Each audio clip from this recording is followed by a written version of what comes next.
There is a country on this planet where, mathematically, every single citizen is born a millionaire. As you watch this, the sovereign wealth of this nation stands at over $1.7 trillion, a sum so incomprehensibly vast that it owns 1.5% of every publicly traded company on Earth. On paper, this is the most successful social experiment in human history. We are told it is a sanctuary of equality, a green leader, and the world's happiest place. But statistics are the first layer of the lie. While the national bank account grows by thousands of dollars every single second, the government has quietly overseen a reality they never intended for you to see. In the winter of 2026, in the shadows of the glass and steel towers of Oslo, the richest country in the world is witnessing a surge in child poverty and a desperate reliance on food banks that defies every official narrative ever exported. The wealth is not a safety net, it has become a geopolitical cloaking device. They have bought the world's loudest microphone to ensure their perfect story is the only one you ever hear. But every place has a secret. And in Norway, the secret is that the miracle was built on a foundation of human wreckage and deliberate erasure that continues to this day. We are here because the math doesn't add up. We are here because the happiest country is hiding a growing class of citizens who are being starved of the very wealth they were promised.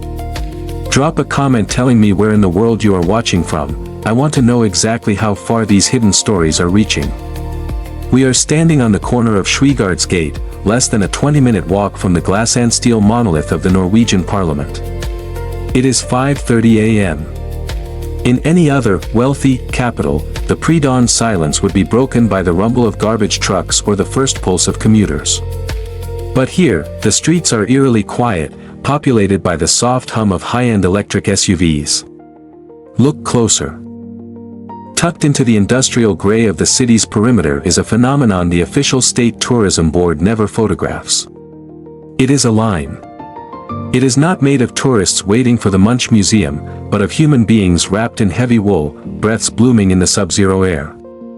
This is the entrance to Matsentralen, Norway's central food bank. In 2025 alone, this network was forced to distribute over 6,000 tons of food. That is the equivalent of 12 million meals. In a nation of only 5.5 million people, the math is chilling. This is the invisible hunger of the North. We aren't just seeing the long-term unemployed or those struggling with addiction, the data reveals a far more disturbing investigative truth. Nearly 12% of those standing in this freezing line have permanent, full-time employment. They are the new poor, low-income workers for whom the world's most successful economy has become an inescapable cage of rising costs. While the Government Pension Fund Global, GPFG, effectively holds a $1.7 trillion rainy day fund, it is currently pouring for these families. The official narrative suggests that the fund exists to ensure intergenerational equity, yet for a single mother in suburban Oslo, that equity is a digital ghost. She is living in a country that owns 1.5% of the global stock market, yet she cannot afford the bread sitting on her own table. This is the first crack in the miracle. To understand the scale of the deception, we have to look at the wealth clock. If you visit the official website of Norges Bank Investment Management, you are greeted by a live, ticking counter. It is mesmerizing. Millions of Norwegian kroner scroll past in a blur of green digits, representing the real-time value of the sovereign wealth fund. It is designed to instill a sense of collective pride, a visual proof that every citizen is a shareholder in the future. But for an investigator, this clock is a psychological distraction. It is a digital mirage designed to mask a structural failure. While the clock ticks upward, the household debt-to-income ratio in Norway has reached a breaking point, making Norwegians some of the most indebted people on the planet. The investigative question we are opening here is simple but devastating: where is the money actually going? The fund is strictly forbidden from being invested inside Norway's own borders. It is a wall of capital meant to protect the domestic economy from Dutch disease, inflation caused by an influx of oil wealth. But this rule has created a surreal internal shadow. The state sits on a mountain of gold it refuses to touch, while the infrastructure of the social contract begins to fray. We are looking at a country that has outsourced its conscience to international markets, investing in thousands of companies abroad while its own citizens struggle with the highest electricity and food prices in the Nordics. The oil fund isn't a bank account for the people, it's a high-frequency trading bot that has outgrown its creators. The clock keeps ticking. The wealth keeps growing. But the distance between that digital number and the reality of the Norwegian street is widening every second. We are about to find out why that gap was created on purpose. In the world of geographic investigation, perfection is not an achievement, it is a tactical choice. When a nation consistently tops every global index for happiness, transparency, and human development, it creates a halo effect that blinds the international community. Norway has become the gold standard of the modern state, the glossy brochure for the end of history. But for those of us who look for the truth buried on purpose, this absolute perfection is the ultimate red flag. Why? Because a state that claims to have solved every systemic problem is a state that has mastered the art of suppression. The Norwegian miracle is a narrative maintained with the precision of a high-end watch, but the gears are lubricated with the blood of the North Sea and the stolen lands of the North. When a country's brand is ethical leadership, acknowledging a single structural failure becomes a threat to its $1.7 trillion credit rating. We are investigating the cost of this reputation. We are looking at the social contract not as a gift from a benevolent government, but as a transaction. In exchange for silent electric cars and subsidized university, the citizens have agreed to look away from the source of the wealth. They have agreed to ignore the carbon laundering and the green colonialism that keeps the machine running. The perfect state isn't a reality, it's a fortress. And today, we are going to start taking down the walls, one brick at a time. The deeper we go, the more we realize that Norway isn't a country, it's a corporation with a flag. You and I are entering a space where the official records end and the documented reality begins. To understand how the richest country in the world hides its wealth, we have to travel back to the freezing winter of 1969, to the original sin of the Norwegian miracle. We have to go 300 meters below the crushing pressure of the North Sea, where men were treated as disposable biological components in a machine of extraction.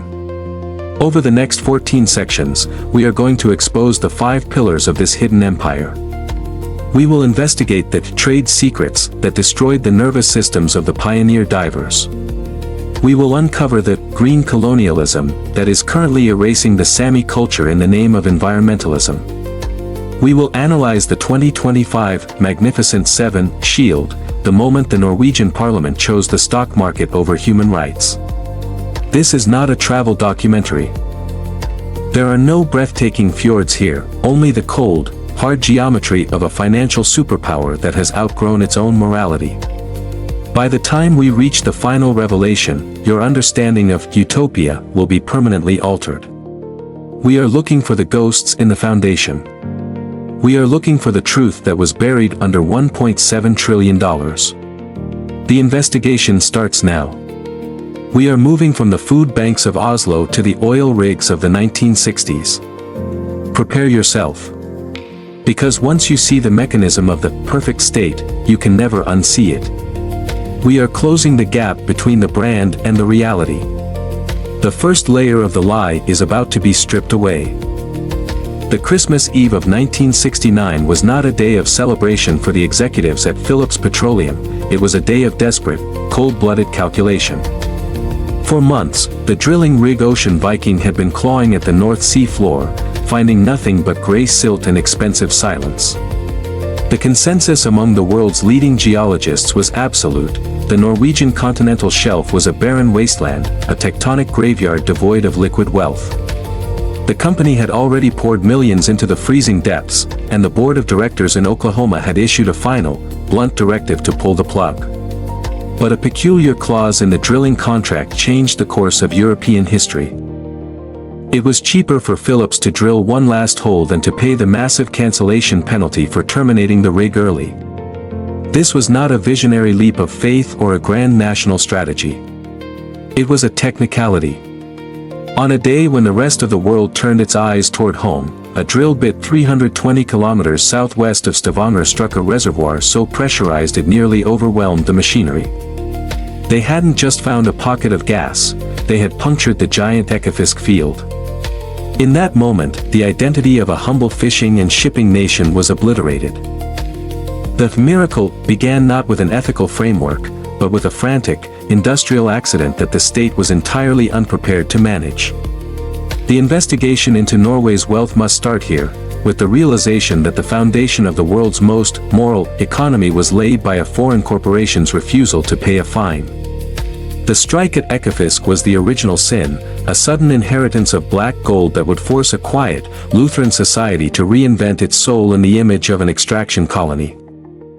The strike at Ekofisk revealed a geological truth that the official history often polishes into a tale of national triumph. The oil was never Norwegian by nature, only by a series of aggressive legal maneuvers. As the scale of the reservoir became clear, the Norwegian state scrambled to assert control over a landscape it had previously ignored. They were operating in a vacuum, a kingdom with no petroleum expertise, no infrastructure, and no regulatory grip on the American giants now circling their waters. The extraction was raw, violent, and immediate.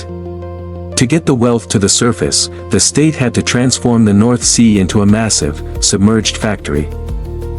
This was an industrial frontier where the laws of the land barely applied. The geography of the Ekofisk field, lying in deep, turbulent waters far from the coast, required a level of engineering that pushed the limits of human endurance. The state didn't just build platforms, they built a mechanical religion. The infrastructure was designed to be permanent, a steel and concrete statement that the future of the nation was now tethered to the carbon trapped beneath the silt. This was the moment that Petrostate was born in secret. While the public was told of a new era of prosperity, the actual mechanics of the strike were being handled by technicians and bureaucrats who understood that this wealth came with a heavy, long-term price. The state began to draft the 10 Commandments of Oil, a document intended to ensure the wealth remained in national hands, but the underlying reality was that Norway had become a hostage to its own discovery. The barren wasteland was now the engine of the country, and there was no turning back from the industrial transformation that was about to erase the old Norway forever. By the early 1970s, the Norwegian government faced a profound internal crisis. How could a nation defined by egalitarianism and modesty justify becoming a global tycoon of fossil fuels? The solution was the invention of a sophisticated state brand, a narrative that framed oil not as a commodity to be exploited, but as a common good to be managed with divine-like foresight. This was the birth of the oil fund philosophy long before the fund itself existed. The state moved with clinical precision to create Statoil, a national champion designed to compete with the Seven Sisters of the global oil industry. They weren't just extracting fuel, they were extracting a new national identity. The legislative framework was designed to ensure that the common man felt the benefit, yet the investigative depth reveals a different layer of intent. The state used the oil wealth to buy social peace, expanding the welfare state to a scale that made dissent almost impossible. It was a golden handcuff strategy. By tethering every citizen's pension and healthcare to the success of the North Sea rigs, the government ensured that the population would never truly challenge the environmental or moral cost of the extraction. The 10 Commandments of Norwegian oil promised that petroleum activity would not interfere with traditional fishing or the environment, but the reality on the water was a constant struggle for dominance. The state became a master of the dual narrative, preaching sustainability to the world while building one of the most efficient extraction machines on the planet. This wasn't a transition, it was a takeover. The modest, high-trust society was being rewritten as a high-stakes financial player, using its ethical branding to mask the fact that it was now a structural component of the global carbon economy. The investigation into the early days of Ekofisk uncovers a tension that the state has spent decades trying to reconcile: the fundamental incompatibility between Norway's humanitarian image and its role as a primary dealer in the world's atmospheric collapse. Even in the 1970s, the government knew that the black gold was a double-edged sword. To maintain their standing as a moral actor on the international stage, they had to decouple the act of selling oil from the consequences of burning it. This led to the development of carbon laundering as a national strategy. The plan was simple: use the oil wealth to build a pristine, renewable paradise at home, while exporting the actual pollution to other nations. Norway would run on hydropower, but its bank accounts would be filled by the exhaust pipes of Europe and Asia. This moral decoupling is the cornerstone of the Norwegian paradox. It allowed the state to lecture the world on climate responsibility while simultaneously auctioning off new drilling blocks in the fragile Arctic. The early ethics of the extraction were not about saving the planet, they were about saving the reputation of the state. The wealth allowed Norway to buy its way out of the dirty realities of industrialization. While other oil-rich nations descended into the resource curse of corruption and conflict, Norway used its sophisticated bureaucracy to sterilize the money, hiding the industrial grime under a layer of social democratic polish. The human cost was pushed out of sight, deep into the North Sea, where the pioneer divers were already beginning to pay the physical price for this ethical performance. The state had found a way to profit from the fire without ever having to smell the smoke. By the time the Government Pension Fund Global was officially established in 1990, the mechanical religion was fully entrenched. Oil was no longer just an industry, it was the secular god of the Norwegian state. The fund was presented to the public as a monument to collective restraint, a way to save the windfall for future generations. But for the investigator, the fund serves a more cold, structural purpose. It is a mechanism to keep the oil wealth out of the domestic economy, preventing the very inflation that would reveal the true cost of the Norwegian lifestyle. This sterilization of capital created a surreal detachment between the citizens and the source of their comfort. The wealth became an abstraction, a digital number on a screen in Oslo, while the actual, physical work of extraction continued in the violent storms of the North Sea. The state had successfully transitioned from a country that produced things to a country that owned things. This is the ultimate hidden wealth. It is not hidden because it is small, but because it is so large it becomes invisible. The miracle was complete. Norway had managed to become the world's richest country by selling a product it claimed to be moving away from. The original sin of Ekofisk had been laundered through 30 years of expert branding. The luck of 1969 was now framed as the wisdom of 1990. But as we move deeper into the investigation, the ghosts of this mechanical religion begin to surface. The wealth has a memory, and the people who were sacrificed to build this foundation are finally starting to speak. The perfect state is about to meet its first real challenge, the truth about what happened at the bottom of the sea. To understand the true cost of Norway's wealth, we must leave the bright, glass-walled offices of the sovereign fund and descend into the lightless, crushing reality of the North Sea floor. Between 1965 and 1990, the infrastructure of the miracle was not built by robots or automated systems, it was built by a specialized class of working-class men who existed in a state of constant, biological siege. At depths of 300 meters, the ocean is not a landscape, it is a weight. The pressure is 30 times that of the surface, a force so immense that it alters the very chemistry of the human body. To work in this environment, these pioneers had to breathe a synthetic mixture of helium and oxygen, living for weeks at a time inside cramped, pressurized chambers. They were the biological foundation of the oil rigs, the silent hands that bolted the pipes and welded the steel in a world where the sun never reaches. The state celebrated the black gold rising to the surface, but it rarely spoke of the men who stayed below to ensure it kept flowing.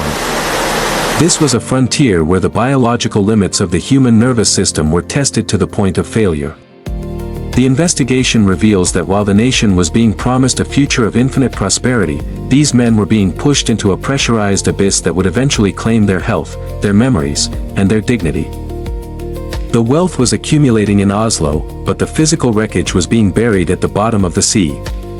The 1970s and 80s represented a medical and legal vacuum where the lives of these divers were treated as experimental data points rather than human lives. Because the technology of deep-sea extraction was moving faster than the regulations meant to govern it, the private oil companies were effectively running their own laboratory on the Norwegian continental shelf. These men were an experimental generation, operating under safety protocols that were often improvised on the fly to meet the aggressive production schedules of the state and the multinational corporations. The investigative records show a pattern of systemic negligence where the biological reality of the bends, or decompression sickness, was treated as an occupational hazard rather than a preventable injury. The divers were caught in a trap between their own bravery and a corporate machine that viewed them as interchangeable parts. In this unregulated environment, the state acted as a distant landlord, collecting the royalties and taxes while allowing the oil giants to dictate the conditions of the work. There was no independent oversight, no specialized medical board to monitor the long-term effects of living under such extreme pressure, and no legal framework to protect those who returned to the surface broken. The oil miracle was a high-speed race, and the divers were the fuel being burned to maintain the pace. The investigation into this period reveals that the state's hands-off approach was not an accident. It was a deliberate strategy to allow the wealth to accumulate as quickly as possible, regardless of the biological toll on the men who were making it happen. At the heart of this systemic failure lies a document that was kept hidden for decades, the decompression tables. To return from the crushing depths to the surface safely, a diver must undergo a slow, agonizing process of decompression to allow the gases trapped in their tissues to escape. If the process is too fast, the gases form bubbles in the bloodstream, leading to excruciating pain, paralysis, or death. However, time is money in the North Sea. Every hour a diver spent decompressing was an hour they weren't working on the pipes. To maximize profit, private companies developed rapid decompression schedules, often referred to as trade secret tables. These schedules were more aggressive than anything used by the military or scientific communities, designed to get men back to work faster by cutting the safety margins to the absolute limit. The Norwegian state, as the primary regulator, had access to the data suggesting these tables were causing neurological damage, yet they allowed the companies to treat these life-saving protocols as proprietary corporate information. The investigation reveals a chilling complicity. The state allowed the trade secret label to override the right of the workers to know the risks they were taking. These tables were not based on medical science, they were based on economic efficiency. By allowing these rapid schedules to remain the industry standard, the authorities ensured that the infrastructure was built at record speed, but they also ensured that a generation of men would return to the surface with their central nervous systems permanently eroded. The human consequence of these experimental tables was a slow-motion biological collapse. When the survivors of the pioneer era finally stopped diving, they found that the pressure had followed them home. The medical investigation into these men, eventually conducted by the University of Bergen, confirmed a staggering reality. A high percentage of the divers suffered from permanent neurological damage that mirrored the symptoms of early-onset dementia or traumatic brain injury. They experienced chronic memory loss, tremors that made simple tasks impossible, and severe personality shifts that destroyed their families and social lives. This was not a sudden accident, but a biological erosion, the result of thousands of hours spent under extreme pressure and the repeated, microscopic trauma of rapid decompression. The nervous system was quite literally being worn away. The investigative truth is that many of these men spent their prime years building a $1.7 trillion fund, only to spend their later years unable to remember the names of their children or the details of their own lives. They returned to a country that was becoming the richest on earth, yet they found themselves isolated in a medical twilight zone, their injuries dismissed by the state as the result of aging or lifestyle choices. The damage was internal, invisible to the casual observer, but devastating to the human beings who had to live with it. The wealth of the nation was being built on a foundation of shattered minds and broken bodies, a fact that the official history of the oil miracle carefully omits. To maintain the pristine image of the national success story, the state and the oil companies cultivated a powerful culture of silence. The divers were branded as the heroes of the North Sea, the rugged pioneers who were saving Norway from its humble past. This hero narrative was a psychological tool used to keep the men from speaking out about the reality of their working conditions. In the tight-knit communities of the offshore industry, complaining was seen as a sign of weakness or a betrayal of the national mission. The investigation finds that many divers who attempted to raise concerns about safety or the rapid decompression schedules were blacklisted, their careers ended by a whisper from a supervisor. This silence was reinforced by the wealth itself. The high wages paid during the boom years acted as hush money, creating a sense of complicity among the workers. They were told they were part of something historic, something greater than themselves, while the actual, documented risks were kept hidden behind corporate walls. The psychological pressure to remain a silent part of the miracle was immense. Even as their health began to fail, many remained quiet for years, convinced that their suffering was an isolated incident or a personal failure. It took decades for the survivors to realize that they weren't heroes of a national mission, but victims of a systemic extraction process that had valued the black gold more than the human lives required to pull it from the seabed. The aftermath of the pioneer era was defined by a brutal, decades-long battle for recognition. As the divers' health continued to decline in the 1990s and 2000s, they turned to the state for help, only to find a wall of cold, clinical denial. The Norwegian government, the very entity that had profited most from their labor, argued in court after court that it had no legal liability for the divers' injuries. They claimed that the private companies were responsible, even though the state had set the regulations and authorized the work. The investigation highlights the specific struggle of figures like Henning Haug and other veterans who refused to let the story be buried. These men were forced to become their own investigators, digging through archived logs and medical records to prove that the state had known about the risks of the decompression tables. For 20 years, the richest country in the world fought its own working-class veterans in the legal arena, using its immense resources to delay and deflect. It was a war of attrition.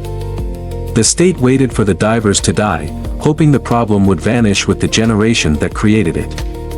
This was not the behavior of a humanitarian leader, it was the behavior of a corporation protecting its bottom line. The denial was a necessary component of the perfect state myth. To admit that the oil miracle was built on human rights violations would have tarnished the brand that Norway was using to project its influence across the globe. In 2013, the silence was finally broken by the European Court of Human Rights in the landmark case of Vilms and others versus Norway. The court delivered a stinging rebuke to the Norwegian state, ruling that it had violated Article 8 of the convention by failing to ensure the divers had essential information about the risks to their health. This was the moment the perfect state was officially found guilty by an international body. But even in defeat, the investigative truth reveals the state's clinical coldness. Instead of admitting legal guilt and offering full compensation, Norway provided ex gratia payments, sums offered out of a moral duty rather than a legal one. This legal maneuver allowed the state to maintain its sovereign immunity and protect its pristine image, avoiding a precedent that could lead to even larger claims. Today, as the government pension fund global nears $2 trillion, the survivors of the pioneer era live as a living indictment of the system. The $1.7 trillion fund is not just a bank account, it is a debt to the deep. Every dollar in that fund is tethered to a man who lost his health or his sanity at 300 meters deep. The investigation concludes this section with a haunting realization: the world's most successful economy is built on a foundation of human wreckage that the state still refuses to fully own. The wealth is everywhere, but the justice for those who built it remains just out of reach, buried under 30 years of bureaucratic silence and $1.7 trillion in digital assets. By the time the case of Vilms and others reached the European Court of Human Rights in Strasbourg, the Norwegian state had already spent decades polishing its defense. This was not merely a dispute over workplace safety, it was a high-stakes collision between a group of aging, neurologically broken veterans and the financial architecture of a superpower. The veterans argued that the state had abandoned its duty of care in the pursuit of North Sea wealth, allowing private interests to treat human biology as an expendable resource. The investigation into the legal transcripts reveals a state that fought with every available resource to avoid a binding precedent. The authorities in Oslo understood that if they were found legally liable for the neurological destruction of the pioneer divers, the financial and reputational floodgates would open. They weren't just defending a budget, they were defending the sovereign immunity of the world's most successful economic model. For the divers, the journey to Strasbourg was a final, desperate attempt to force the perfect state to look at its own reflection.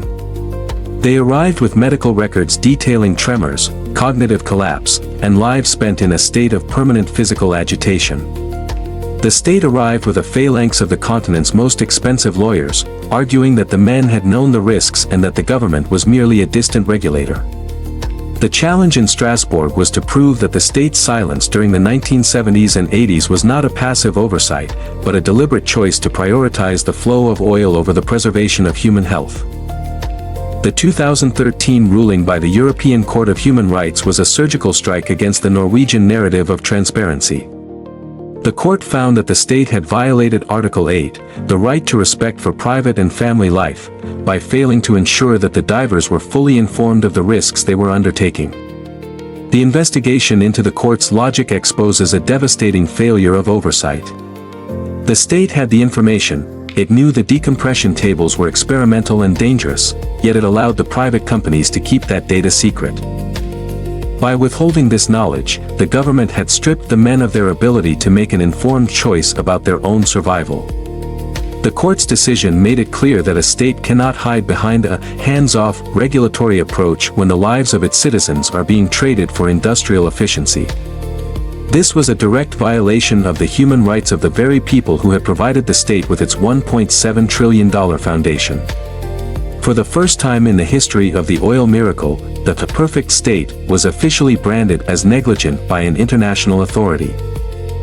The ruling stripped away the illusion that the North Sea was an unregulated frontier where accidents were simply part of the job. It established that the state was the ultimate architect of the environment in which these men were broken. Yet, even as the verdict was read, the machinery of the Norwegian state was already preparing its next tactical retreat to ensure that this legal defeat did not translate into a moral confession.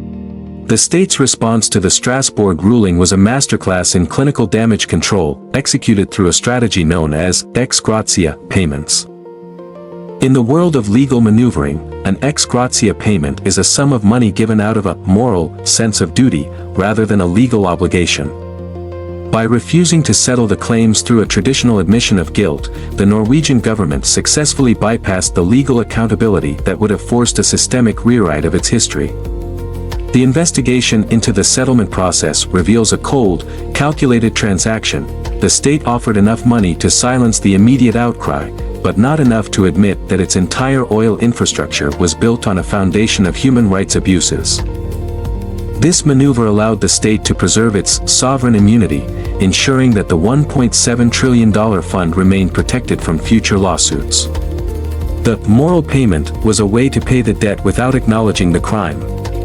It allowed the government to issue public statements of regret while maintaining a firewall between its public image and its legal liability. For the survivors, the money was a hollow victory. It provided for their medical bills, but it did not provide the one thing they had fought 40 years for, an official, legal statement that the state had wronged them. The wealth was used to buy a conclusion to the story, ensuring that the oil fund could continue to operate as an ethical benchmark for the rest of the world, untainted by the blood and neurological wreckage of the North Sea. The internal memos from the Norwegian Ministry of Labor during this period reveal an aggressive prioritization of the oil fund reputation over human restitution. While the public-facing ministers were offering words of sympathy and reconciliation, the legal teams were instructed to fight every inch of the compensation claims. The investigation finds a stark contrast between the state's humanitarian branding and its actual behavior in the courtroom. They utilized every bureaucratic delay, every medical technicality, and every statute of limitations to wear down the veterans. This was a clinical operation designed to minimize the impact on the national balance sheet.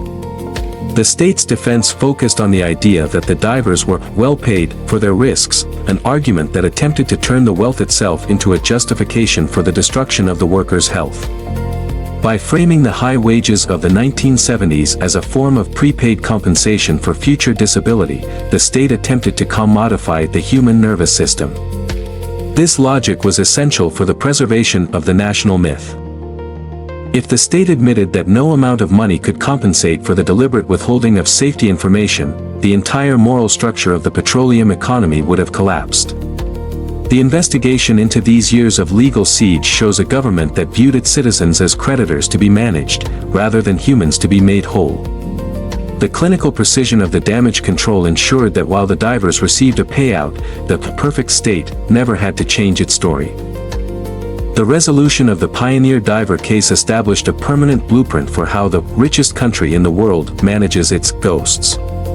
It is a precedent of silence, where financial capital is used to insulate the state from moral consequences. By the time the final settlements were reached in 2026, the case had become a distant memory for most Norwegians, a localized tragedy that was successfully closed by a checkbook. The investigation concludes this chapter with a sobering reality: the state's victory was not in winning the case, but in ensuring that the truth remained a footnote. The $1.7 trillion fund remains the ultimate shield, its sheer gravity pulling the narrative back toward the success of the national project. The divers are now elderly men, their numbers dwindling as the years pass, while the infrastructure they built continues to pump billions into the state coffers every week. The legal vacuum was not a failure of the system, it was a feature of it. It allowed the state to benefit from the extraction while distancing itself from the extraction's cost. The ex gratia payments served as a final, transactional seal on a dark history, ensuring that the wealth could be marketed to the world as clean and ethical. We leave the courtrooms of Strasbourg with a clear understanding of the Norwegian mechanism: they will pay just enough to ensure the truth never alters the national balance sheet. The perfect state remains perfect because it can afford to buy its way out of the wreckage it leaves behind. The statistical pride of Norway is built upon a single, repeating number: 98%. This is the portion of the nation's domestic electricity generated by hydropower, a clean, rushing legacy of the country's unique geography. To the casual observer, this figure is proof of a society that has successfully transitioned into the future. It is the renewable shield that Norway holds up to the world, providing the moral cover for a much larger, darker industrial machine. By running its own homes, streetlights, and silent electric cars on the power of falling water, the state creates an internal illusion of purity. It is a psychological barrier that allows the average citizen to feel disconnected from the global climate crisis. But an investigation into the national energy balance reveals that this domestic cleanliness is a carefully curated fraction of the total story. Hydropower is the aesthetic front for a petrostate that has no intention of stopping the extraction of the very fuels it claims to transcend. The state uses its renewable credentials to buy social license, convincing the international community that its hands are clean. But the hydropower is merely the electricity used to run the office. The real business of the nation is conducted elsewhere. This is the first layer of the carbon laundering strategy, using a local success to mask a global consequence. The renewable shield is not just an energy policy, it is a reputation management tool designed to ensure that the Green Leader brand remains untarnished by the industrial reality of the North Sea. While Norway's domestic balance sheet appears pristine, the investigation into its Scope 3 emissions reveals a massive, deliberate transfer of atmospheric debt. In the world of climate accounting, Scope 3 refers to the carbon burned by the end user, the countries that buy Norwegian oil and gas. By focusing exclusively on the emissions produced within its own borders, Norway effectively moves the fire off its books and onto the rest of the world. The state is Western Europe's largest producer of petroleum, exporting nearly all of its extraction to the global market. Every barrel of oil and every cubic meter of gas sold to Germany, the United Kingdom, or China carries a carbon footprint that Norway refuses to own. This is the global emissions shell game. The state claims credit for its domestic wind farms and electric vehicle subsidies while profiting from the millions of tons of CO2 released when its exports are burned in foreign power plants and engines. The investigative truth is that Norway is one of the world's most significant contributors to the climate crisis on a per capita basis, once the exports are included. The wealth is accumulated in Oslo, but the environmental wreckage is distributed across the planet. This mechanical hypocrisy allows the state to maintain a high-trust, high-status international profile while functioning as a primary dealer in the global carbon economy. The green transition is, in reality, a relocation project, cleaning the air in Bergen while fueling the warming of the rest of the biosphere. The ultimate expression of the Norwegian paradox can be found on the oil platforms themselves, through a process known as electrification of the shelf. In a move that has baffled the global scientific community, the Norwegian state is spending billions of kroner to run power cables from the mainland out to its offshore drilling rigs. The official justification is that by using renewable hydropower to run the machinery that extracts the oil, the production emissions of each barrel are lowered. This is the electrified oil rig, a technical investigation into a state attempting to greenwash the act of extraction itself. It is a logic that ignores the final destination of the product. The state is using precious renewable energy to make the process of pulling fossil fuels from the seabed slightly more efficient, while the end product remains exactly the same. For an investigator, this is the final stage of carbon laundering, attempting to turn the original sin of ecofisk into a sustainable activity. The human consequence is a redirection of public funds and clean energy toward the preservation of the petroleum industry, rather than its replacement. It ensures that the oil stays competitive in a carbon-constrained world by marketing it as low-carbon oil. This is a rebranding of the extraction process to ensure its survival, using the language of environmentalism to protect the very commodity that environmentalism seeks to eliminate. The cables running through the freezing water are not just carrying electricity, they are carrying the state's refusal to acknowledge that the age of oil must end. To ensure its long-term survival as an energy superpower, the Norwegian state has built a sophisticated lobbying architecture designed to frame its gas as a bridge fuel for Europe.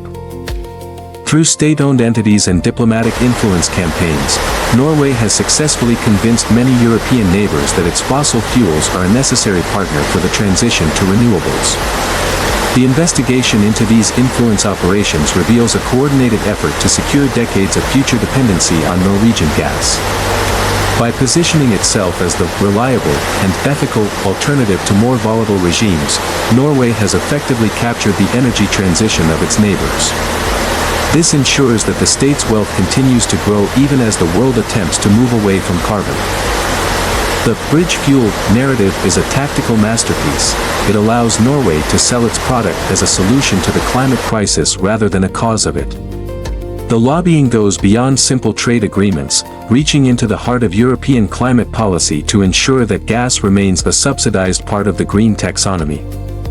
This secures the market for the North Sea rigs for the next 30 to 40 years. The wealth generated by these agreements is then used to fund the domestic social contract, creating a feedback loop where the comfort of the Norwegian citizen is directly tied to the continued fossil fuel dependency of the rest of the world. The green leader is not leading a transition, it is managing a slow-motion exit that prioritizes its own bank account over global atmospheric stability. The atmospheric double standard of the Norwegian state is most visible when comparing its strict domestic environmental laws with its aggressive expansion into the Arctic. While Norway implements world-leading regulations on waste, recycling, and local pollution within its own borders, it is simultaneously opening vast new drilling blocks in the fragile ecosystem of the Barents Sea. The investigation finds that the government has consistently ignored the warnings of its own environmental agencies to push the extraction frontier further north into the melting ice. This is a geography of convenience. The state protects its own fjords and forests with meticulous care, yet it views the Arctic as a deep-water industrial zone to be exploited. This expansion is justified through the narrative of national security and global necessity, yet the investigative truth is simpler. The North Sea is peaking, and the state needs new sources of black gold to maintain the $1.7 trillion fund. The dual reality is staggering. In Oslo, the government discusses the urgent need to protect biodiversity and limit global warming to 1.5 degrees. In the Barents Sea, the state-owned machines are searching for the very fuels that make those targets impossible. This geographical hypocrisy is the structural foundation of the modern Norwegian state. It is a country that has learned how to live in two worlds at once, a clean, enlightened democracy at home, and a ruthless extraction empire on the frontier. The Arctic frontier is the place where the green leader mask finally falls away, revealing a state that is willing to risk one of the world's last wildernesses to protect its financial momentum. The moral shell game concludes with a sobering analysis of the human and global cost of Norway's cleansed wealth. By refusing to stop extraction while claiming climate leadership, the state is effectively betting against the survival of the very systems it claims to protect. The wealth of the $1.7 trillion fund is not just a safety net for Norwegians, it is a weight on the global effort to decarbonize. As long as the richest country in the world continues to profit from the export of the fire, it provides a blueprint for other nations to prioritize extraction over ethics. The investigation reveals that the human consequence is a global, double burden. The poorest nations on Earth, those least responsible for the carbon in the atmosphere, are the ones currently paying the physical price for the wealth accumulating in Oslo. They face the rising seas, the collapsing crops, and the extreme weather fueled by the very carbon Norway launders through its export markets. The state's refusal to act as a true leader by leaving its oil in the ground is a betrayal of its own humanitarian branding. The wealth is everywhere in Norway, in the silent cars, the free healthcare, and the pristine streets, but the cost of that wealth is being paid by people thousands of miles away who will never see a cent of the sovereign fund. The investigation into carbon laundering reveals the final truth of the Norwegian miracle. It is a system that allows a small, wealthy population to live a green life by selling the destruction of everyone else's climate. The shell game is over. The truth is that the wealth is as black as the oil it came from. The Council on Ethics is presented to the international community as the moral compass of the Norwegian wealth machine, a panel of independent experts tasked with ensuring that the $1.7 trillion fund does not profit from gross human rights violations or environmental destruction. However, an investigation into the Council's actual operating power reveals a sophisticated PR firewall rather than a proactive regulator. The Council does not have the authority to block investments. It can only make recommendations to the board of Norges Bank, which frequently ignores or delays action in the interest of market stability. This structure ensures that the state can claim moral superiority through the mere existence of the council while the fund remains deeply embedded in some of the most controversial industries on the planet. By the time a recommendation for divestment is actually processed, the profit has already been harvested. The council functions as a reactive shield, allowing the state to distance itself from unethical corporate behavior only after that behavior has become a public relations liability. This is the ethics mirage. It provides a sense of comfort to the Norwegian public, suggesting that their pensions are clean, while the mechanical reality of the fund requires it to follow the flow of global capital wherever it leads. The investigation shows that the Council's primary role is not to change the fund's behavior, but to manage the brand of the ethical investor in an increasingly scrutinized global market. The investigation into the fund's portfolio uncovers a startling irony. The nation that hosts the Nobel Peace Prize is also one of the world's most significant beneficiaries of global conflict. As of early 2026, the government pension fund Global holds substantial stakes in nearly half of the top 100 arms companies in the world. This is the arms trade dividend. Your tax-funded pension is, in part, a dividend from the production of fighter jets, missile systems, and heavy artillery. While the Norwegian government frequently acts as a diplomatic mediator in international crises, its financial arm is betting on the continued demand for high-end weaponry. The state argues that these companies are legitimate because they provide for national defense, but the investigative truth is that these corporations profit from the very instability Norway claims to mitigate. There is no moral filter strong enough to separate the peace-loving image of the state from the industrial reality of its investments. This is a structural necessity of the fund's scale. Because it must own 1.5% of the world's total stock market value to function, it cannot avoid the defense sector without significantly altering its performance targets. The wealth of the future is being built on the hardware of destruction, a fact that the state keeps tucked away in the fine print of its annual reports. The peace nation is, at its core, a silent partner in the global military-industrial complex, proving that in the world of $1.7 trillion, morality is always secondary to the bottom line. In late 2025, the facade of the ethical fund finally cracked in the halls of the Norwegian parliament.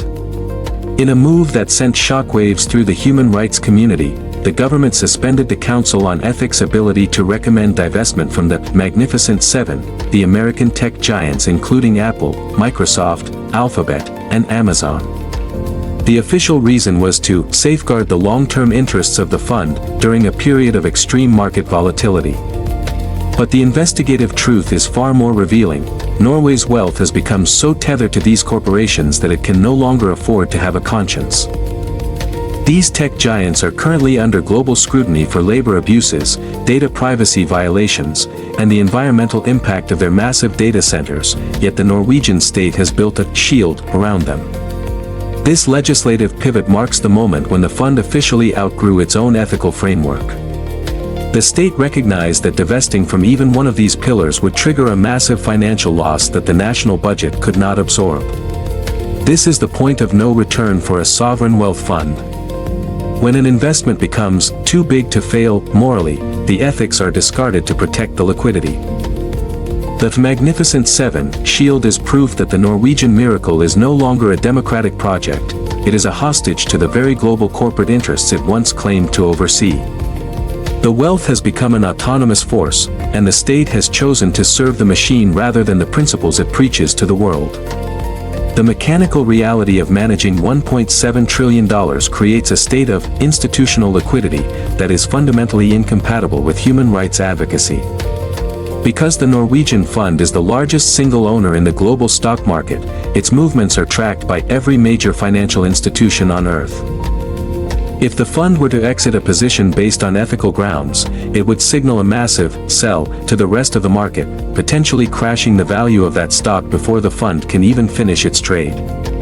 This creates a trap of scale. The fund has become so large that it is effectively frozen in its positions, unable to move without damaging its own wealth. This is why the 2025 suspension of the Ethics Council was a mechanical necessity. The state realized that its ethical branding was beginning to cost too much in real-world dollars. In the cold logic of institutional finance, a human rights violation in a supply chain in Southeast Asia is an abstract data point compared to a 2% drop in a trillion-dollar portfolio. The investigation reveals that the fund now serves the market first and the Norwegian people second. The citizens are told they are the owners of this wealth, but they have no say in how it is used to suppress labor movements or fund surveillance technology. The black box of the fund is a one-way mirror. The world looks in and sees a responsible investor, while the state looks out and sees only the mathematical necessity of maintaining its dominance at any cost. The investigation into the GPFG black box concludes with a sobering realization: the ethical fund has evolved into an entity that serves its own expansion rather than the morality of its citizens. The $1.7 trillion is no longer a tool for the people, it is a financial organism that requires constant feeding from the global economy, regardless of the source. By decoupling the wealth from any meaningful ethical oversight in 2025, the Norwegian state has finally admitted that its prosperity is built on a foundation of global extraction and exploitation that it can no longer control.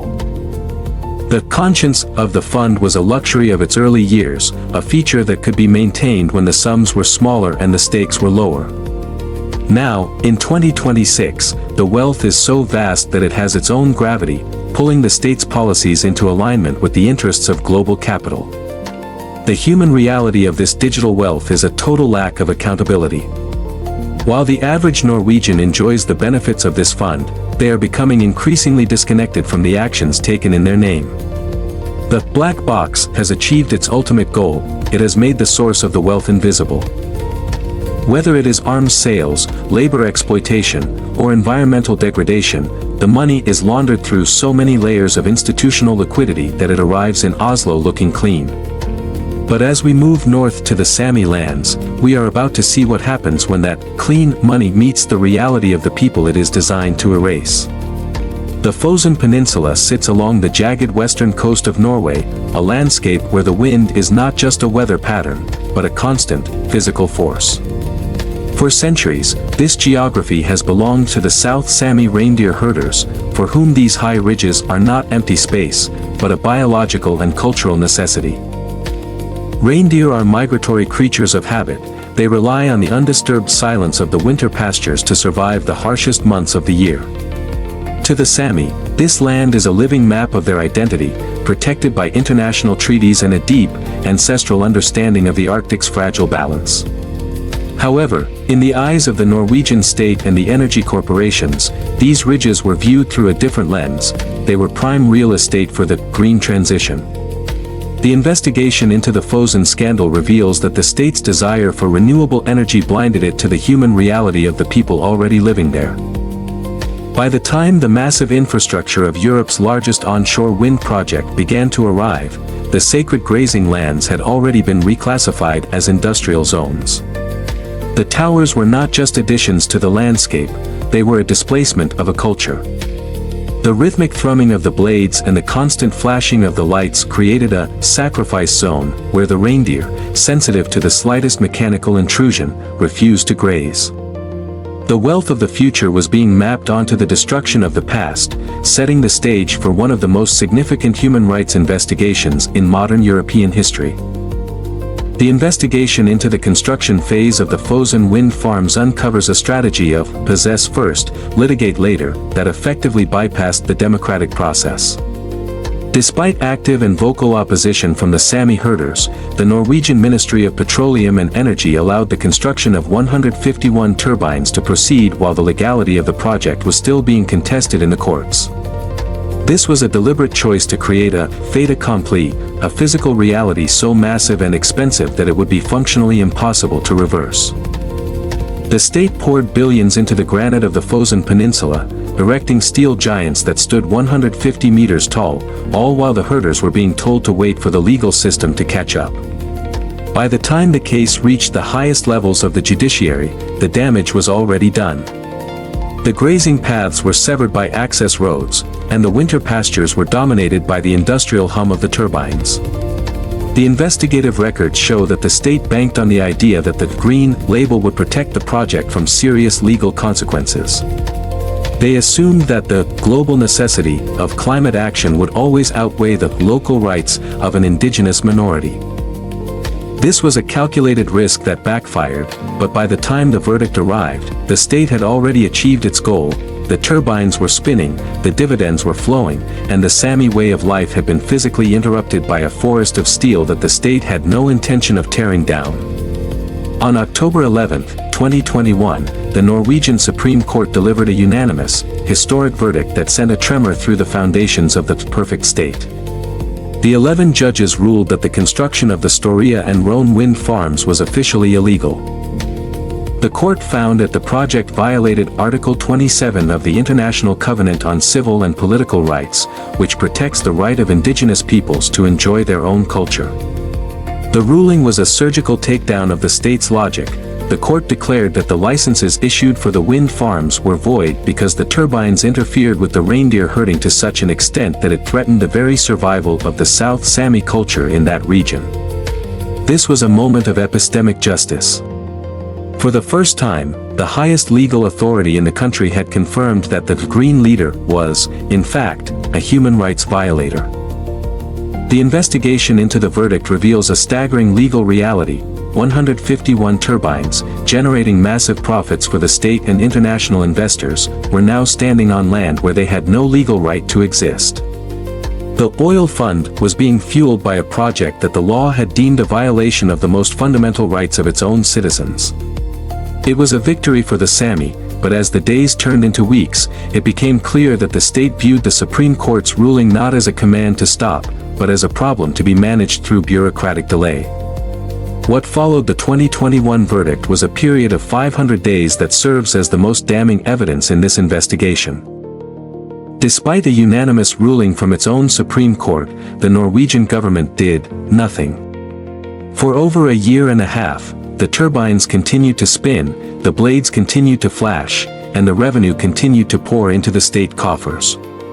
The investigation into this 500-day silence reveals a clinical avoidance of the word illegal within the halls of the Ministry of Petroleum and Energy. Instead of moving to dismantle the turbines or restore the grazing lands, the government initiated a series of new impact assessments and procedural reviews. This was a tactical stalling maneuver designed to wear down the opposition and find a way to circumvent the court's intent. The state's inaction sent a clear message to the international community: in the richest country in the world, the law is a suggestion when it conflicts with the momentum of the green transition. While the world watched Norway receive accolades for its climate leadership, the Sami herders on the Fosen Peninsula were living in a state of legal limbo, watching the very government that had apologized for past Norwegianization policies actively ignore a present-day human rights violation. The silence was not a failure of communication, it was a demonstration of sovereign power, an assertion that the $1.7 trillion machine would not be slowed by the rights of a few hundred reindeer herders. In early 2023, the silence was finally shattered not by a court order, but by a massive wave of civil disobedience that brought the heart of Oslo to a standstill. Led by young Sami activists and supported by global figures like Greta Thunberg, the occupation of the Ministry of Petroleum and Energy forced the perfect state to face its own hypocrisy. The investigation into these protests reveals a human-centered turning point.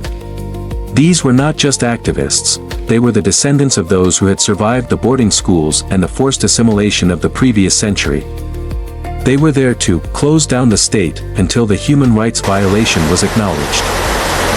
For days, they sat in the hallways of power, wearing their traditional gakti inside out, a symbolic Sami gesture of protest signifying that the world has been turned upside down. The pressure of the global media spotlight, combined with the unwavering resolve of the youth, finally forced an official apology from the Prime Minister. However, the investigative truth behind that apology is cold. It was a PR necessity, a way to clear the hallways and move the cameras away. The state apologized for the violation, but it still refused to move the turbines. The apology was a linguistic settlement, a way to acknowledge the pain without addressing the cause. The green colonialism was now officially recognized, but the industrial occupation of the Fosen Peninsula remained physically unchanged. As of early 2026, the investigation uncovers a financial settlement trap that the state has used to permanently secure the illegal turbines. Instead of removing the 151 structures, the government pushed through a series of agreements that offered the Sami herders millions in inflation-adjusted compensation and a veto right over the land, but only after the current licenses expire in 2045. It is a transactional resolution to a moral crisis. By offering enough money to fund the supplementary feeding of reindeer, effectively turning a free-roaming culture into a subsidized livestock operation, the state has successfully bought its way out of the Supreme Court's mandate for today. The investigation finds that these settlements are designed to preserve the infrastructure at all costs. The veto in 2045 is an empty promise to a generation that may no longer be herding by then, given the environmental damage already done. The state has used its immense wealth to transform a human rights violation into a line item on a budget. This is the ultimate mechanical settlement. It ensures that the electric Norway lifestyle is not interrupted by the removal of Europe's largest wind project, while simultaneously providing a template for how the state will handle future land grabs. The wealth of the $1.7 trillion fund was used to silence the legal challenge, proving once again that in the richest country, justice is a commodity that can be negotiated if you have enough capital to wait out the clock. The investigation into the Fosen Peninsula concludes with a definitive mapping of green colonialism. This is not a relic of the past, it is the modern iteration of extraction. In the 19th century, Norway seized Sami land to build a national identity. In the 21st century, it is seizing that same land to save the world from climate change. By framing the destruction of indigenous grazing paths as a global necessity, the state has effectively laundered the erasure of a culture through the language of environmentalism. This is the double burden of the Sami. They are among the first to feel the physical collapse of the Arctic due to warming, yet they are told they must sacrifice their remaining ancestral lands to power the very system that caused the warming. The 151 turbines are monuments to this paradox. They stand as a warning to any indigenous group living in the path of the green transition. The wealth of the $1.7 trillion fund is now fueled by the mechanical silence of the Fosen ridges, where the reindeer no longer roam. Norway's green leader status is built on a foundation of systemic defiance of its own laws and the deliberate displacement of its own people. We leave the Fosen Peninsula with a clear understanding: the richest country in the world isn't just hiding its money, it is hiding the people it stepped over to reach the summit of the Green Mountain. The miracle is a machine, and the machine has no room for those who do not fit into its digital balance sheet. The historical blueprint for the modern erasure of the Sami began long before the first wind turbine was ever conceived. In the mid-19th century, the Norwegian state codified a policy known as fornorsking, or Norwegianization. This was a systematic, state-funded assault on a culture deemed an obstacle to the birth of a modern, unified nation. The investigation into this era reveals a chillingly clinical approach to cultural destruction. In 1899, the Wekselsenplakaten decree officially banned the use of the Sami language in schools, transforming the classroom into a front line of assimilation.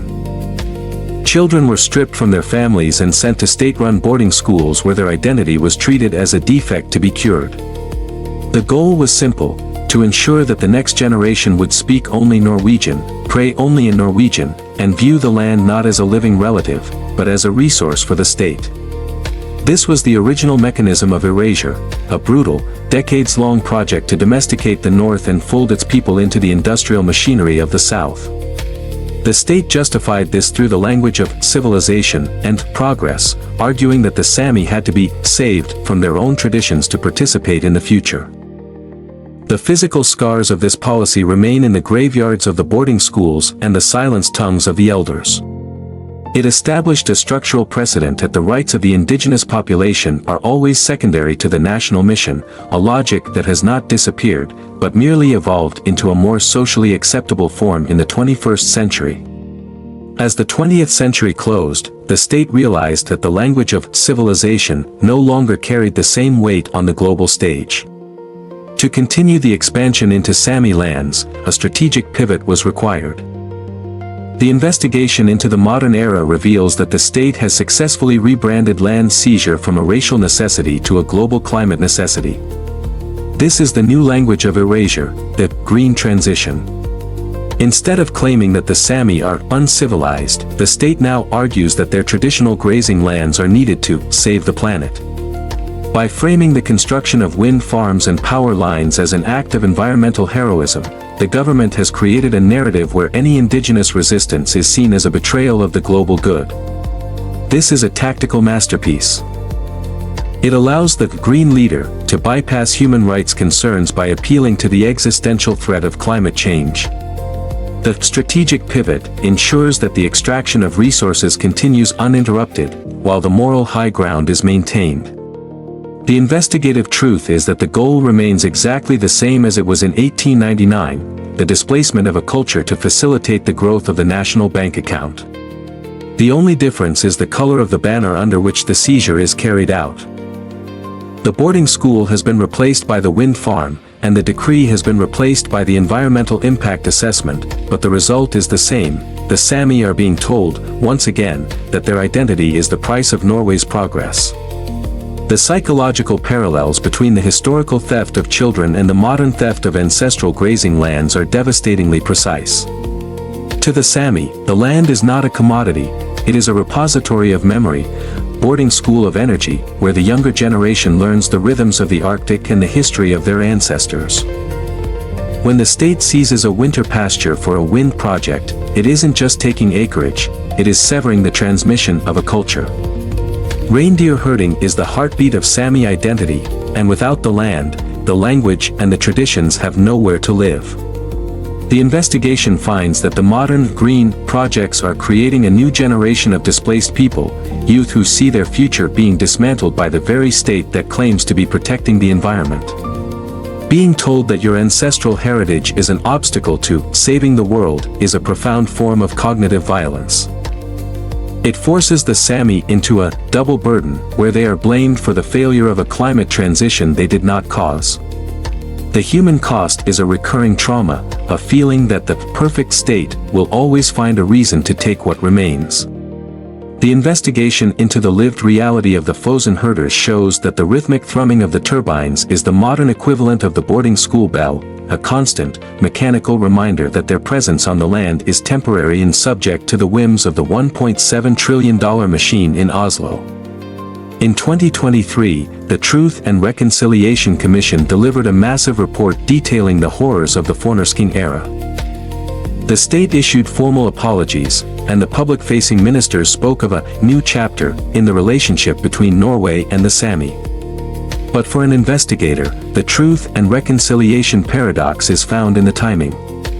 While the state was apologizing for the 19th-century boarding schools, it was simultaneously defending the illegal wind farms on the Fosen Peninsula in court. It was issuing apologies for the past while expanding the same extractive logic in the present. This is the mechanical hypocrisy of the Norwegian brand.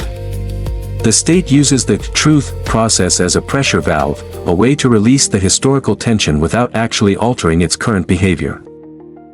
The investigation finds that the recommendations of the Commission, including the need for land rights and cultural protection, are being treated as optional suggestions rather than mandatory reforms.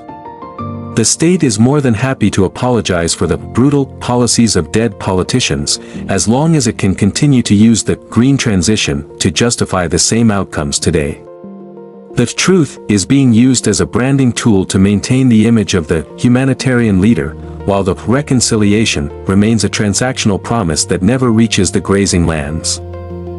It is a performance of justice that masks the continued expansion of a $1.7 trillion empire built on the very erasure it claims to regret.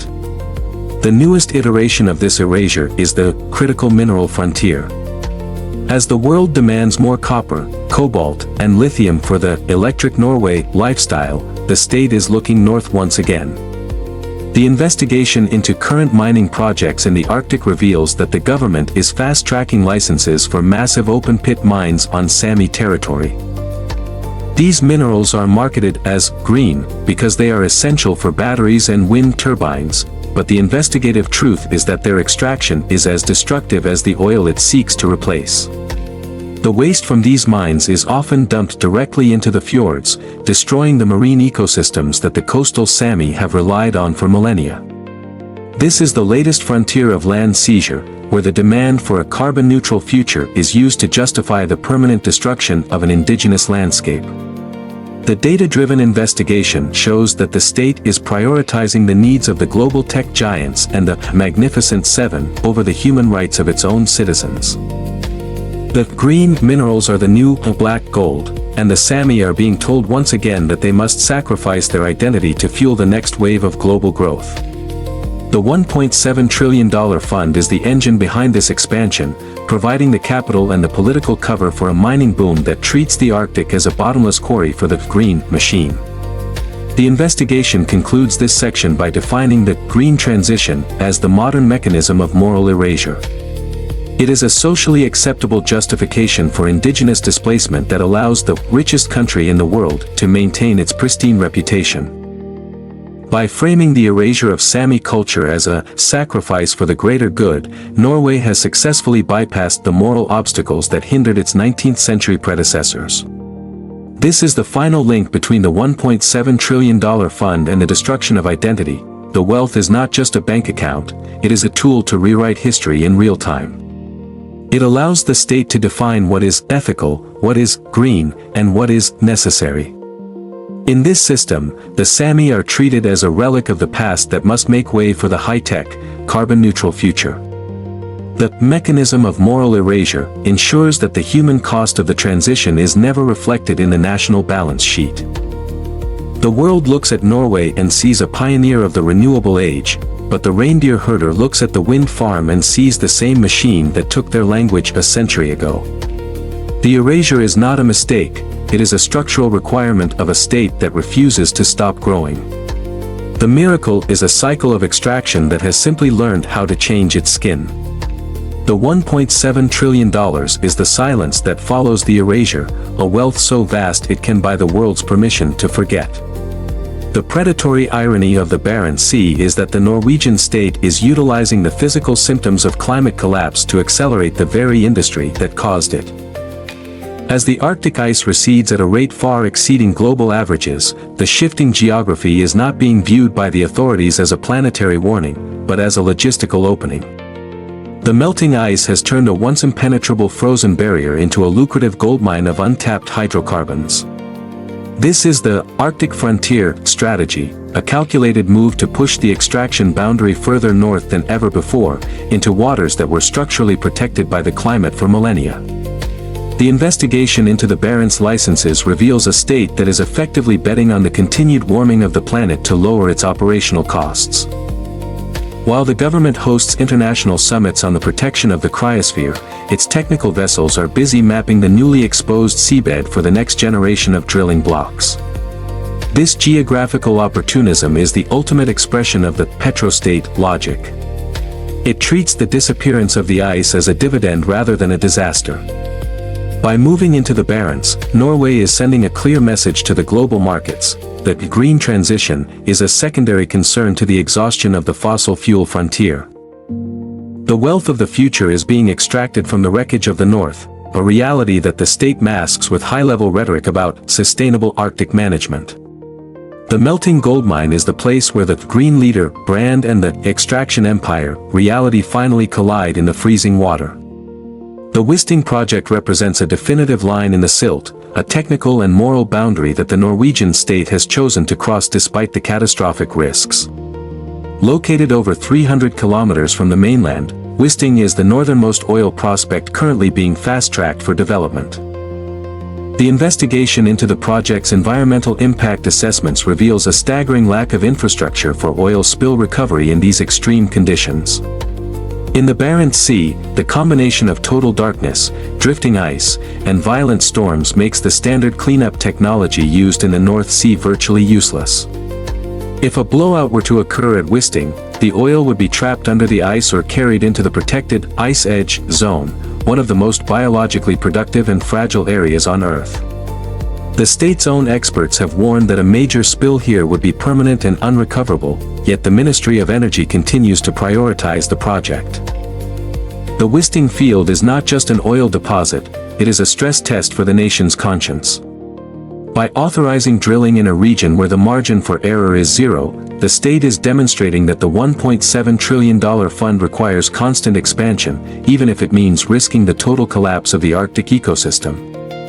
The line in the silt has been drawn, and the state has landed on the side of the machine. The project is a monument to the idea that no geography is too sacred, and no risk is too high, when the momentum of the extraction industry is at stake. In the face of growing international criticism, the Norwegian state has pivoted to a security narrative to bypass its own environmental safeguards. The investigation into diplomatic cables and parliamentary debates shows a coordinated effort to frame Arctic oil and gas as a democratic necessity for Western Europe. By positioning itself as the only stable, ethical alternative to autocratic regimes, Norway has effectively silenced the debate over the climate impact of the Barents expansion. The argument is simple and effective: if Norway doesn't drill in the Arctic, the world will be forced to rely on blood oil from elsewhere. This narrative turns a profit-driven land grab into a humanitarian mission. It allows the state to ignore the protests of its own youth and the warnings of the scientific community by claiming that energy security is the highest moral priority. This geopolitical maneuvering has successfully captured the European energy policy, ensuring that Norwegian fossil fuels are seen as a shield against global instability. However, the investigative truth is that this security comes at the cost of the planet's long-term stability. The state is using the fear of today's energy crisis to lock in 30 more years of carbon dependency. The security narrative is the final piece of the branding puzzle, providing the green leader with the perfect excuse to continue the original sin of extraction into the most vulnerable reaches of the planet. The investigation into the internal friction within the Norwegian state agencies reveals a systematic muzzling of the scientific community. For years, the Norwegian Polar Institute and the Environment Agency have issued increasingly dire warnings about the risks of drilling in the Barents Sea, particularly concerning the shifting ice edge. These reports highlight the biological impossibility of reconciling deep-sea extraction with the protection of the Arctic's unique biodiversity. However, the investigative records show that these scientific findings are routinely overridden by the Ministry of Energy in favor of economic feasibility. The state has created a hierarchy of knowledge where the data of the oil company always carries more weight than the data of the biologist. This scientific muzzle ensures that the public is only presented with a sanitized version of the risks. When a government agency speaks too loudly about the environmental cost, its funding is scrutinized or its leadership is reminded of the national interest. This creates a culture of institutional silence where the experts responsible for protecting the environment are forced to watch as their recommendations are buried under a $1.7 trillion pile of digital assets. The muzzling of the scientists is the most clinical part of the Barents strategy. It ensures that the mechanical religion of the oil fund remains unchallenged by the inconvenient reality of the physical world. The state is not following the science, it is managing the science to fit the extraction schedule. The expansion into the Barents frontier leads to the final, haunting realization of the Arctic paradox. The Norwegian state is actively betting on the very climate collapse it publicly claims to be fighting. The $1.7 trillion fund, marketed as a tool for a sustainable future, is currently being used to underwrite the destruction of the world's most critical climate stabilizer. There is no moral framework that can bridge the gap between Norway's domestic, green lifestyle and its Arctic extraction policy. The investigation concludes that the state has become a structural hypocrite, a country that has optimized its own society for the post-carbon world by selling the fuels that make that world a nightmare for everyone else. The Barents Sea is the physical evidence of this bet.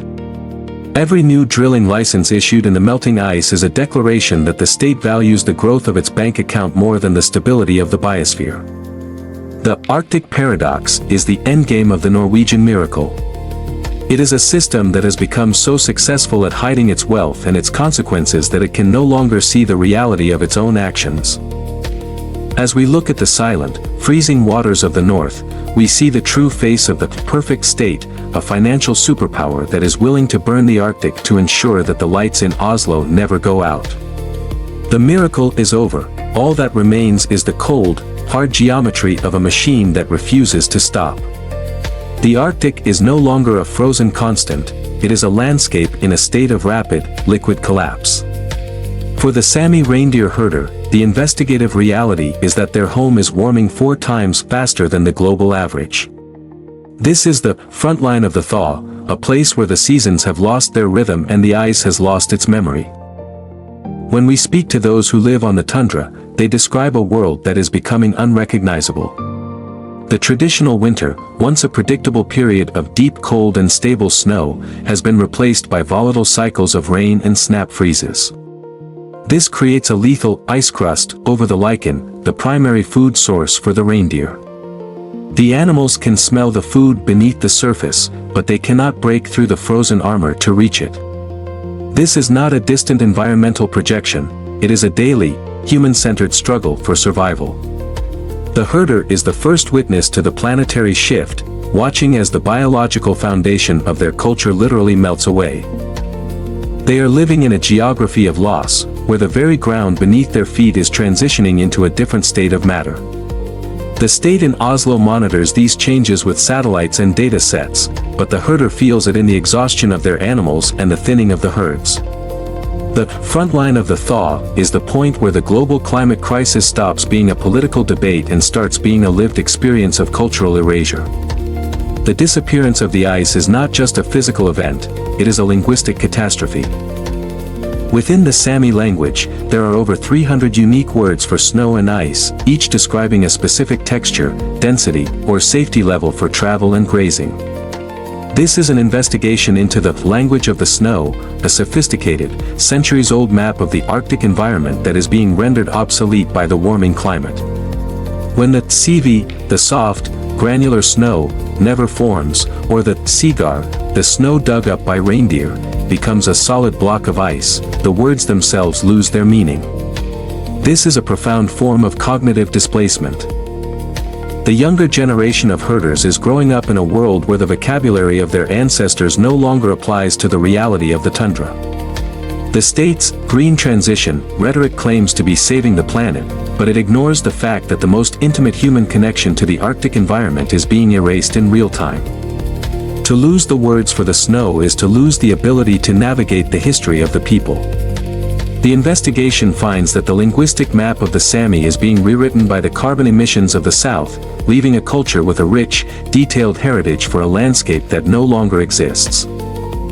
The tragedy of the language of the snow is that the knowledge required to survive in the North is being melted away by the very system that Norway claims to be leading toward a sustainable future. The psychological pressure from the Norwegian state has created a false choice for the Sami people. They are told they must either sacrifice their ancestral lands for green infrastructure or be blamed for the continued warming of the Arctic. When a herder opposes a wind farm or a power line, they are often branded as unprogressive or anti-environmental in the national media. This is a tactical reversal of responsibility. The state, which built its $1.7 trillion fund on the extraction of oil, is now asking the indigenous population to pay the physical price for the mitigation of that industry's consequences. This false choice forces the herder into an impossible position. To save the climate, they must allow the industrialization of the very pastures that allow their culture to survive the climate. The investigation reveals that the state uses the existential threat of global warming as a tool to silence land rights claims. It is a form of moral coercion where the victim of the crisis is told they must facilitate the solution that further marginalizes them. The human consequence is a feeling of total isolation. The Sami are trapped between the melting ice and the spinning blades, two different manifestations of a system that views their land as a laboratory for the South's energy needs. The false choice ensures that no matter what the herder decides, that the perfect state remains the primary beneficiary of the transition. The modern landscape of the North is being carved up by a geometry of fragmentation that acts as an ancestral trauma of the fence. For a nomadic culture, the ability to move freely across the tundra is the definition of liberty. However, the investigation into the impact of green development shows that new access roads, power lines, and wind turbines act as invisible but impenetrable barriers for the reindeer. These animals have an ancestral memory of the land. They follow the paths of their predecessors, but those paths are now interrupted by industrial humming and mechanical movement. The reindeer are naturally avoidant of these structures, meaning a single wind farm can effectively fence off thousands of hectares of surrounding grazing land. This forces the herder to keep the animals in smaller, stationary pockets, turning a nomadic way of life into a stationary cage. The fragmentation of the land is the fragmentation of the culture. It severs the connection between the different Sami communities and disrupts the natural cycle of the migration. The state views these roads and lines as necessary veins of the green economy, but to the herder, they are scars on the body of the land. The ancestral trauma of the fence is the physical manifestation of a state that values the flow of electricity more than the flow of a people. It is the architectural erasure of a nomadic identity, hidden behind the high-tech branding of the renewable age. In response to the starving herds and the lost pastures, the Norwegian state has introduced a system of subsidized silence. Because the reindeer can no longer find natural lichen under the ice crust or near the wind farms, the government provides millions in fodder money to pay for processed feed. On the surface, this looks like a humanitarian gesture from a benevolent state.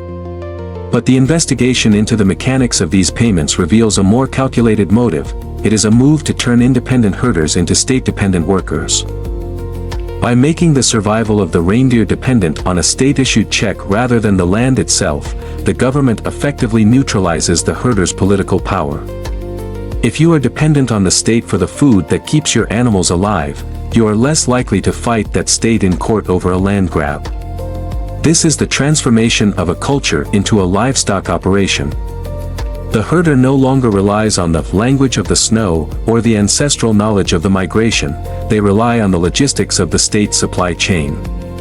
The subsidized silence ensures that the oil fund can continue to grow without meaningful opposition from the people it is displacing. It is the ultimate transactional settlement. The state buys the right to destroy the land by providing a synthetic substitute for the culture that lived on it.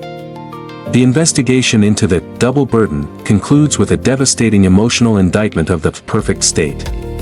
When we strip away the statistics and the financial reports, we are left with the voice of the herder who realizes that Norway is asking for the ultimate sacrifice to protect a lifestyle in Oslo that the Sami never asked for. The state's green transition is not designed to save the Sami way of life. It is designed to ensure that the silent electric cars and the high-tech hospitals of the south can continue to function without interruption. The herder is being asked to lose their identity so that the national bank account can stay at $1.7 trillion. This is the moral bankruptcy of the Norwegian miracle.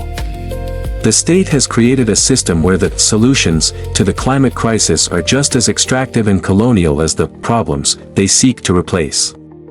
The emotional weight of this realization is a profound sense of betrayal. The Sami have lived in balance with the Arctic for thousands of years, yet they are being treated as collateral damage in a green war they didn't start.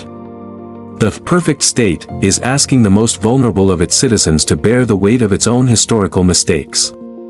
As we look at the final voice of the herder, we see the true cost of the miracle. It is a wealth so heavy that it is crushing the very people who were supposed to be its moral conscience.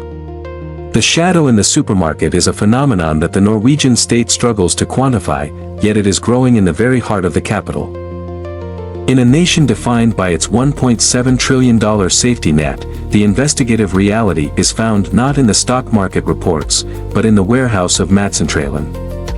In 2025, this food redistribution network delivered a record-breaking 12 million meals to those the state has forgotten. This is the invisible hunger, a crisis of survival in a country that markets itself as a paradise of equality. As the global economy fluctuates, the cost of the basic Norwegian lifestyle has accelerated beyond the reach of a growing underclass. The contrast is staggering. While the national bank account grows by billions every week, a parent in a suburb of Oslo is forced to choose between heating their home and buying milk. The state points to high employment and universal healthcare as proof of its success, but the food lines tell a different story. They are composed of people who have fallen through the cracks of a system that assumes everyone is already wealthy. The wealth of the fund acts as a psychological barrier, making it nearly impossible for the political class to admit that hunger exists within its borders. This is a structural failure of the perfect state, where the macroeconomic triumph of the sovereign fund has become a distraction from the microeconomic collapse of the household. The 12 million meals are not just a statistic, they are an indictment of a distribution model that prioritizes the future generations over the desperate reality of the citizens living in the present. The investigation into the mathematics of exclusion reveals how a digital-first welfare system has become a wall for the most vulnerable. In Norway, the state agency known as NAV manages everything from unemployment benefits to pensions, and it does so through an increasingly automated, data-driven interface. For the elderly who struggle with technology, the migrant who is still navigating the linguistic nuances of the law, or the citizen suffering from a mental health crisis, this digital bureaucracy is a labyrinth with no exit. The system is designed for the average, productive citizen, leaving no room for the complexity of human struggle.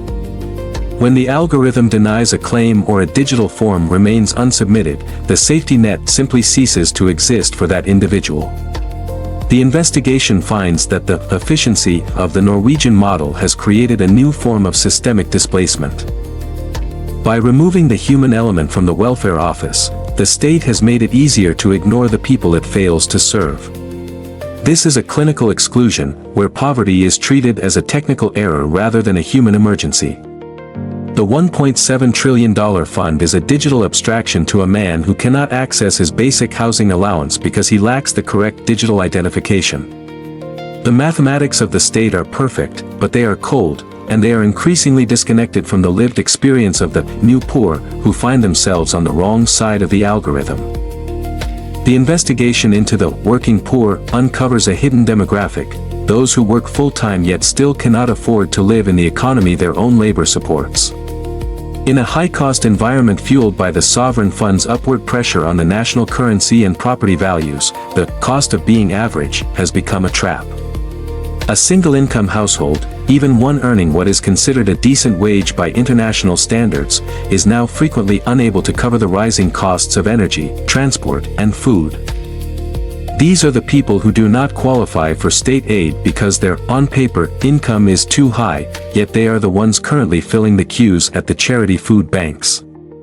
The high-trust society assumes that if you have a job, you are safe, but the investigative truth is that the oil miracle has inflated the cost of survival to a level that is decoupling from the reality of the labor market. The wealth of the nation is concentrated in a digital fund, while the liquidity of the average worker is being drained by the very success the state celebrates. This creates a profound sense of precariousness. In the richest country in the world, a broken car or a dental emergency is enough to push a working family into food insecurity. The state's refusal to adjust its welfare thresholds to match the real-world inflation of the oil economy has turned the working class into the new poor, a group of people who are statistically invisible but physically hungry. In a society built on the foundational myth of equality, the act of standing in a food line is a profound form of social erasure. The investigation into the psychological toll of the new poverty reveals a deep-seated stigma that prevents many from seeking help until they are in total collapse. In Norway, where the law of Janti dictates that no one should be better, or worse, than the collective, being poor is seen as a personal failure in a system that supposedly provides for everyone. The queue at the food bank is a public admission of being outside the Norwegian miracle. The human-centered reality is one of intense shame and isolation. Parents describe the lengths they go to hide their poverty from their children and their neighbors, maintaining a perfect exterior while skipping meals in private. The state's rhetoric of, "We are all in this together," rings hollow to someone who feels the weight of the $1.7 trillion fund as a personal judgment. The social stigma of the queue is a silent barrier that keeps the true scale of the crisis hidden from the national conversation. This is the emotional architecture of the perfect state. It is so successful at marketing its own perfection that those who suffer within it feel they have no right to complain. The erasure of the poor is not just economic, it is psychological. They are the ghosts of paradise, living in a world of abundance but unable to touch it, silenced by the very equality they were promised. The investigation concludes with a systemic indictment of the disconnected safety net. The $1.7 trillion fund is marketed as a shield for the future, a promise that the next generation will never know want, yet it is currently failing to address the hunger of the present. The state has created a paradox where it is one of the wealthiest entities in human history, yet it relies on private charities like Matsentralen to prevent its citizens from starving. This is a deliberate decoupling of the wealth from the welfare. By treating the sovereign wealth fund as a separate, untouchable digital asset, the government has allowed the domestic social contract to fray. The safety net is no longer a living, adaptive system, it is a rigid, bureaucratic machine that is failing to keep pace with the complexities of modern inequality. The new poor are the evidence of this disconnect. They are the human cost of a state that has become more focused on its global financial standing than its domestic human reality. As we move toward the final sections of this investigation, the realization is clear: the Norwegian miracle is a selective one. It is a paradise built on a $1.7 trillion foundation, but that foundation is only for those who can navigate the digital gates. For the 12 million meals, for the working poor, and for the invisible hungry, the safety net is nothing more than a ghost, a promise of security that vanishes the moment you truly need to catch your fall. The investigation into the geographical distribution of Norwegian wealth reveals a stark, internal border that no national map will ever show. In the migrant-heavy suburbs of Oslo, such as Groruddalen and Sondre Nordstrand, the perfect state begins to dissolve into a statistical anomaly. Here, the poverty rate among immigrant families hovers at a staggering 43%, a figure that seems impossible in a nation with a $1.7 trillion safety net. This is the internal shadow, a collection of high-density apartment blocks where the national prosperity is a visible but unreachable reality.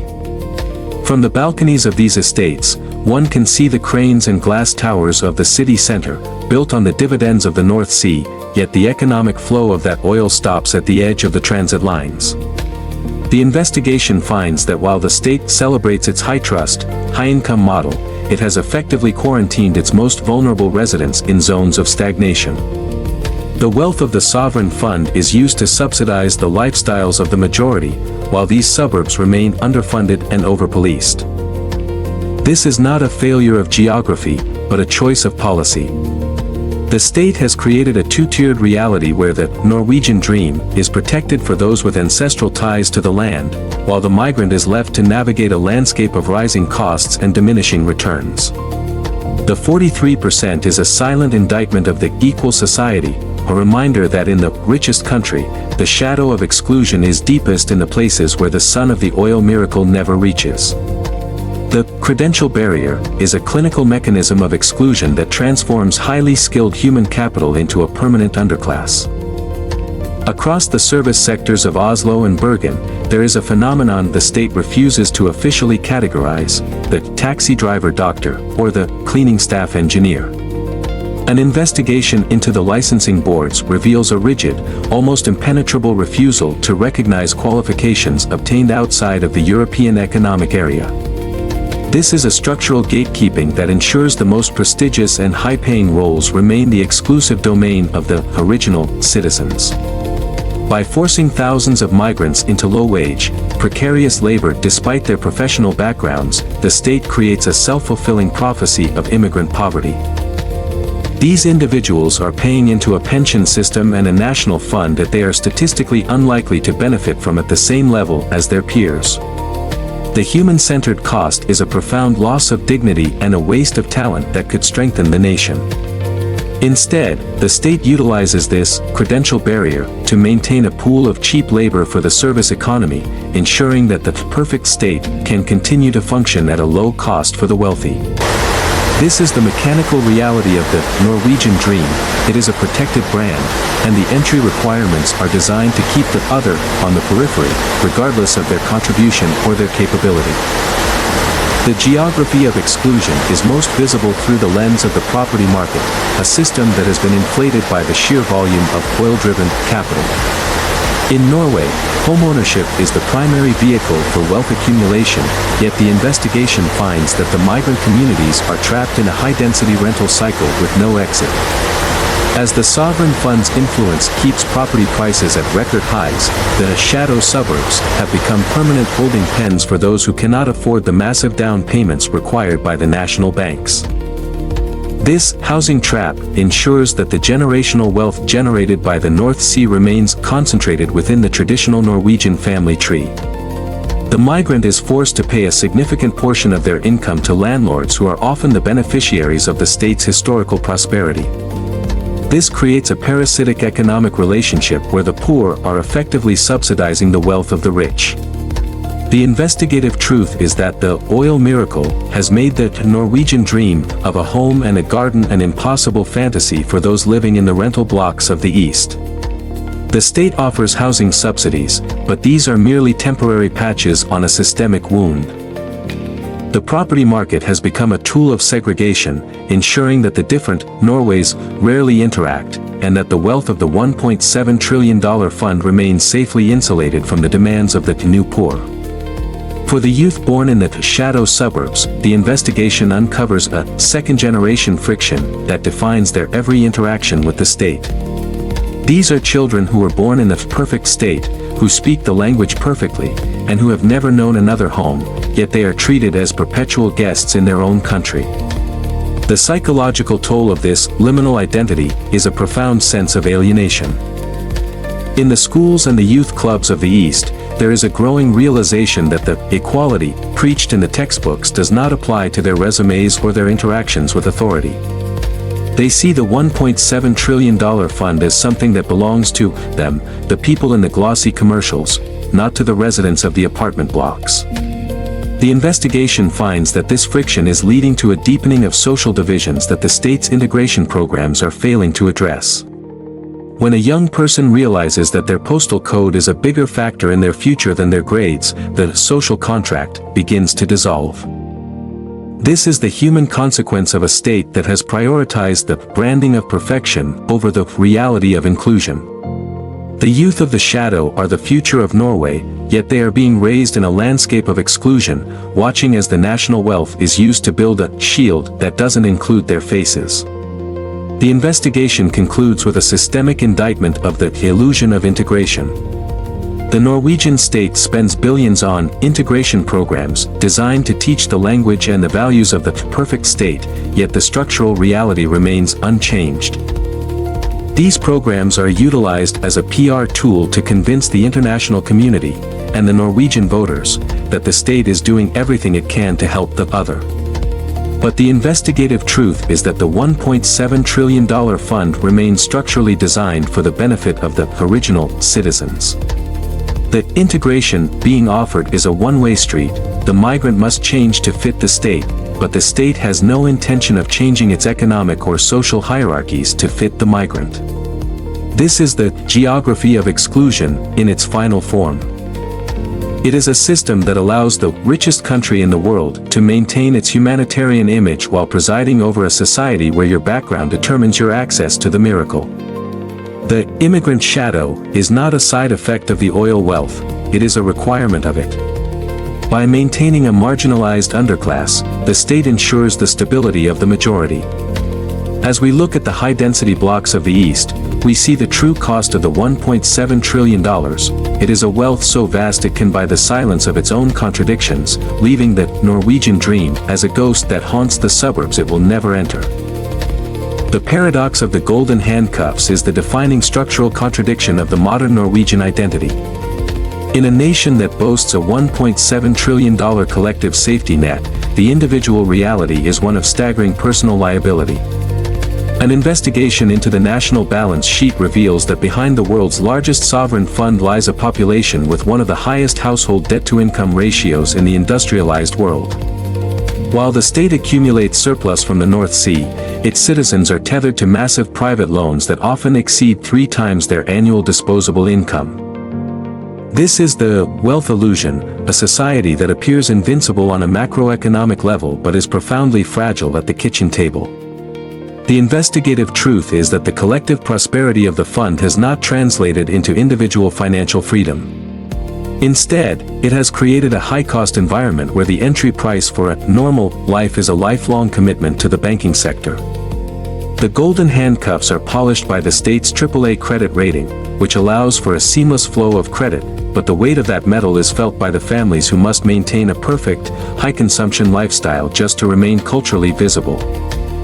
The $1.7 trillion acts as a global shield, but for the individual, the shield is invisible, and the debt is the only thing that is real. The property cult is the cultural engine that drives this cycle of perpetual leverage. In Norway, homeownership is not merely a preference, it is a state-sponsored mandate. For decades, the government has utilized tax incentives and mortgage interest deductions to ensure that nearly 80% of the population is invested in the real estate market. An investigation into this social homeownership model reveals how it has transformed a basic human need into a mandatory financial gamble. Because the state provides a limited rental sector, the citizen is forced to enter the property market at almost any cost. This cultural obsession has created an environment where housing prices are permanently detached from local wages, inflated by the very oil-driven capital the nation celebrates. The investigation finds that this is a structural trap. To belong to the middle class, one must take on a level of debt that would be considered reckless in other economies. The state promotes this as stability, but in reality, it is a form of social control. By tethering the population to the housing market, the state ensures a high level of labor participation and a deep-seated interest in maintaining the status quo. The property cult ensures that the Norwegian dream is inseparable from the mortgage document, turning a nation of independent citizens into a nation of debtors. The 2026 interest shock has exposed the structural vulnerability of this debt-driven model. Unlike many other advanced economies where fixed-rate mortgages are the norm, over 90% of Norwegian households are on floating-rate contracts. This means that when the central bank adjusts the policy rate to combat global inflation, the impact is felt almost instantly in every household budget.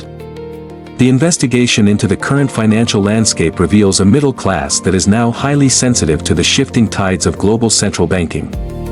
A small percentage increase in the lending rate can translate to thousands of extra kroner in monthly costs, effectively wiping out the disposable income that fuels the domestic economy. This is the floating rate trap.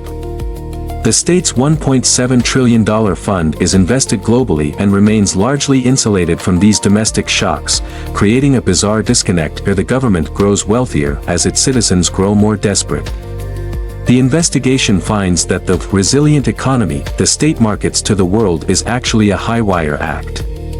The stability of the nation depends on the ability of the average family to absorb these shocks, yet there is a limit to how much pressure the household can sustain before the wealth illusion collapses under the weight of its own interest payments. The psychological cost of this leverage is a quiet epidemic of hidden stress that permeates the most affluent neighborhoods. In a society that values equality and the appearance of effortless success, admitting to financial strain is a significant social taboo. The investigation into the human-centered reality of the debt trap finds that many families are living in a state of functional poverty, possessing high-value assets like modern apartments and electric vehicles, but having no liquid savings to cover a basic emergency. The pressure to maintain the high-consumption lifestyle of the perfect state fuels a cycle of anxiety and financial shame. This is the performative middle class, where the external markers of wealth are used to mask an internal reality of precariousness.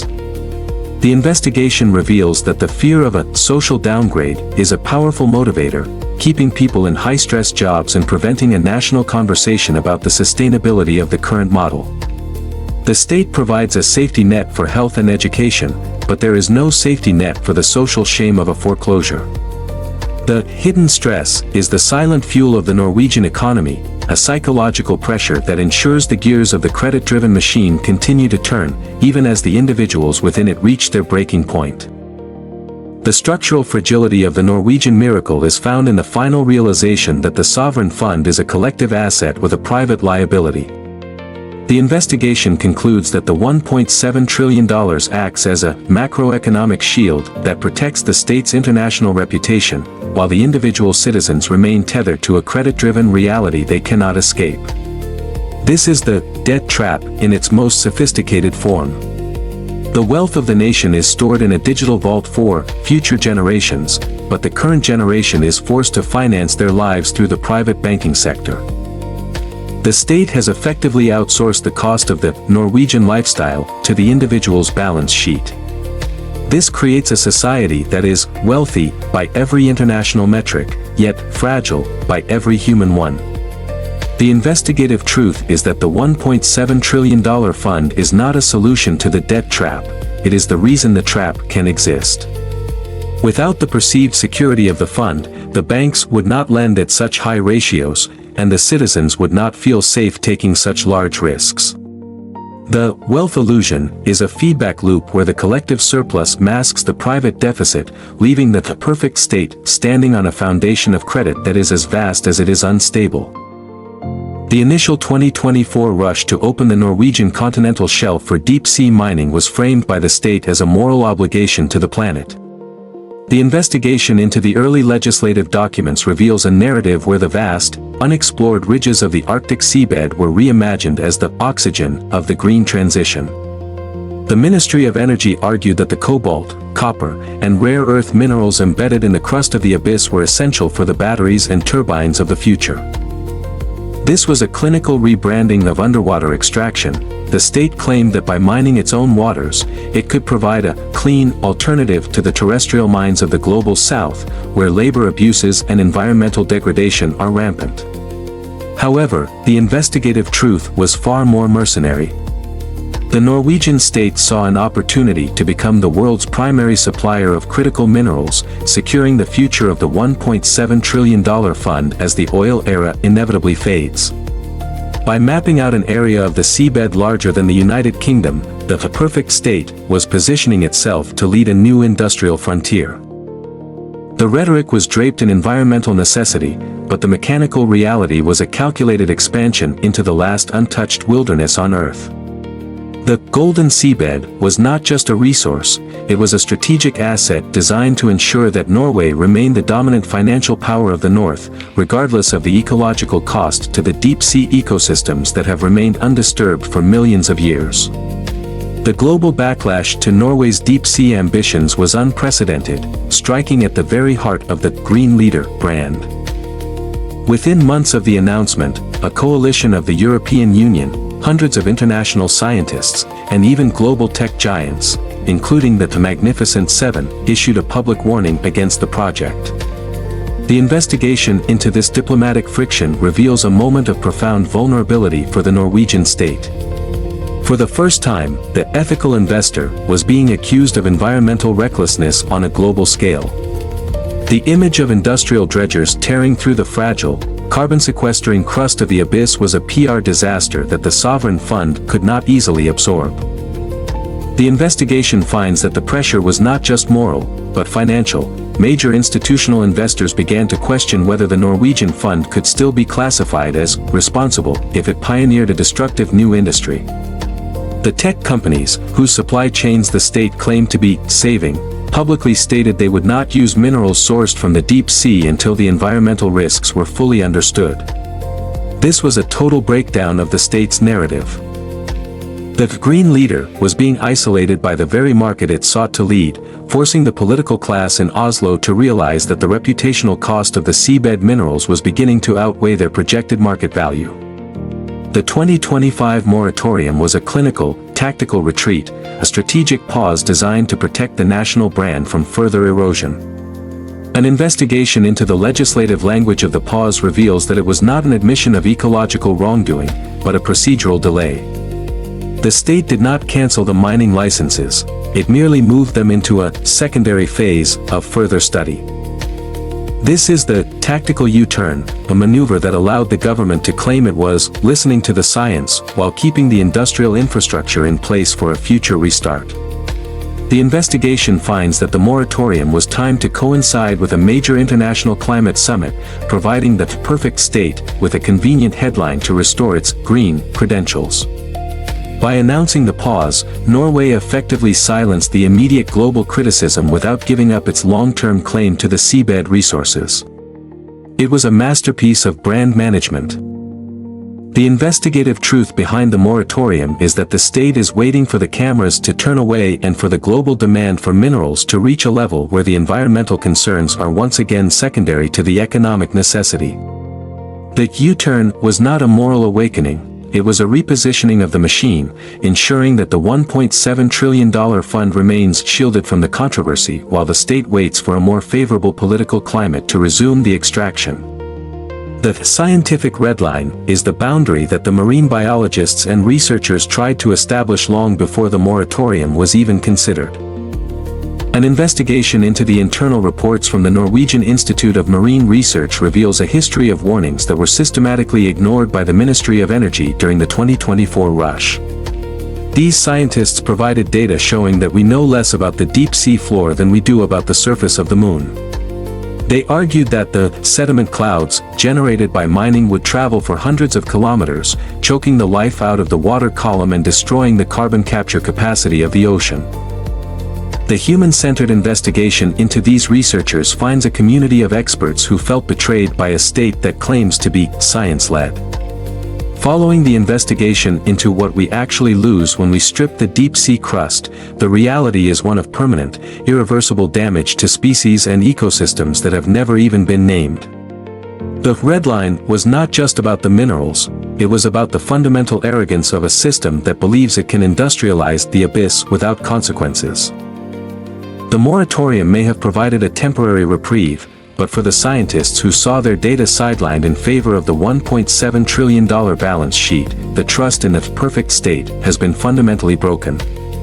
They are the witnesses to a mechanical ambition that is only being held back by a PR necessity, not an ecological understanding.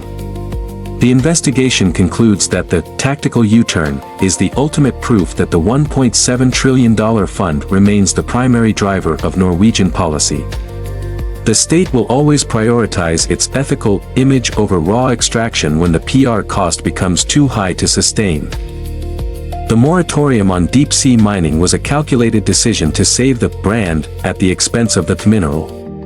In the logic of the sovereign fund, the reputation of being a responsible investor is a more valuable asset than the cobalt on the seabed. This is the definition of brand protection in a globalized market. By retreating from the deep sea in 2025, Norway ensured that it could continue to lecture the world on climate change and human rights without being called a hypocrite on the world stage. However, the investigative truth is that the machinery of extraction has not been dismantled. It has merely been put into sleep mode. The $1.7 trillion fund is a predator that knows when to wait. The green leader will continue to use its wealth to define the global agenda, all while keeping the maps of the Arctic abyss in its back pocket. The U-turn is a reminder that in the perfect state, morality is a luxury of the wealthy, a feature that can be switched on and off to ensure that the capital continues to flow and the $1.7 trillion miracle remains unchallenged by the reality of the physical world. The investigation into the Norwegian miracle concludes with the realization that $1.7 trillion functions as a geopolitical cloaking device, an unprecedented level of wealth that buys a degree of international immunity no other nation possesses. By distributing its capital across the globe, owning 1.5% of every listed company on Earth, Norway has transformed itself from a small northern state into a global creditor. This financial entanglement ensures that the world's most powerful institutions have a vested interest in the stability and the perfect reputation of the Norwegian model. When the state violates human rights on the Fosen Peninsula or pushes into the melting ice of the Barents Sea, the international response is muted, muffled by the sheer volume of the dividends that the sovereign fund provides to global markets. This is the loudest microphone, the ability to define the terms of the global conversation because you are the one funding it. The investigation reveals that Norway's extensive philanthropy and its role as a peace mediator are tactical extensions of this cloaking device. They provide the moral cover necessary to continue a massive extraction-based economy without the scrutiny that would be applied to any other oil-producing nation. The wealth does not just buy influence, it buys silence. It allows the green leader to maintain its pristine image while its industrial machinery continues to expand into the last untouched frontiers of the planet. The miracle is not that Norway solved the problems of the modern state, it is that they bought the loudest microphone in the room and used it to ensure that the world only hears the story they want to tell. The miracle as a product is the final strategic export of the Norwegian state, a polished social model marketed to the world as a finished, repeatable success. This investigation, however, has uncovered a reality that is far more precarious. The product that Norway sells, a society of total equality, universal welfare, and environmental leadership, is a machine fueled by two things the rest of the world cannot replicate: a massive geological accident of oil and a staggering level of private household debt. The state markets its high-trust society as a result of superior social engineering, but the investigative truth is that this trust is currently being held together by a $1.7 trillion liquidity buffer. It is a petro-welfare system that has been successfully rebranded for the 21st century. By presenting itself as a green leader, Norway has created a version of capitalism that feels ethical to the global consumer, yet it remains structurally dependent on the same extraction and exploitation it publicly decries. The investigation into the new poor and the immigrant shadow shows that the product is failing even within its own borders. The social model is not a solution to the world's problems, it is a luxury item, a high-cost environment where the Norwegian dream is increasingly inaccessible to anyone who doesn't fit the digital profile of the state. The export of perfection is the ultimate PR achievement, a way to sell a dream of stability while the foundation of that dream is built on the fragile, melting ice of a warming planet. The final verdict on the machine is that Norway hasn't solved the world's problems, they have simply mastered the art of hiding them behind a wall of $1.7 trillion. From the 151 illegal turbines on the Fosen Peninsula to the 12 million meals distributed in the shadow of the sovereign fund, the investigation has revealed a system that prioritizes the future asset over the present human. The Sami herder watching the ice melt, the working poor standing in the food line, and the migrant doctor driving a taxi are the friction points that the machine cannot smooth away. The miracle is a digital abstraction, a bank account so large it has become a sovereign power in its own right, detached from the reality of the people it was supposed to serve. The state has created a perfect image by decoupling its wealth from its consequences, laundering its industrial original sin through the high-tech language of the green transition. This is the end of the investigation, the realization that the perfect state is a high-definition illusion, black box that takes in global extraction and outputs a narrative of moral superiority. The machine is not a protector of the people, it is a protector of the capital. As we look at the silent ridges of the north and the crowded rental blocks of the east, the true cost of the miracle is clear. It is the erasure of the truth, bought and paid for by the largest pile of money the world has ever seen. The miracle is over, and the investigation finds that what remains is not a paradise, but a very wealthy, very modern, and very human tragedy.